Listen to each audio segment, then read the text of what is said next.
नबी करीम सल्लल्लाहु अलैहि वसल्लम ने फरमाया, बनी इसराइल की एक औरत ने अपने बेटे को पुकारा।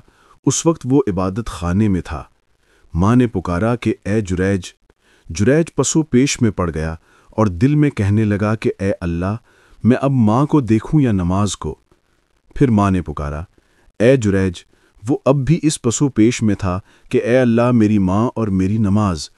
माँ ने फिर पुकारा, ए जुरैज। वो अब भी यही सोचे जा रहा था, ए अल्लाह, मेरी माँ और मेरी नमाज। आखिर माँ ने तंग होकर बद्दुआ की, ए अल्लाह, जुरैज को मौत ना आए जब तक वो फाहिशा औरत का चेहरा न देख ले। जुरैज की इबादत गाह के करीब एक चराने वाली आया करती थी जो बकरियां चराती थी। इत्तेफाक से उसके बच्चा पैदा हुआ। लोगों ने पूछा कि ये किसका बच्चा है? उसने कहा कि जुरैज का है। वो एक मर्तबा अपनी इबादत गाह से निकलकर मेरे पास रहा था। जुरैज ने पूछा कि वो औरत कौन है जिसने मुझ पर तोहमत लगाई है कि इसका बच्चा मुझसे है।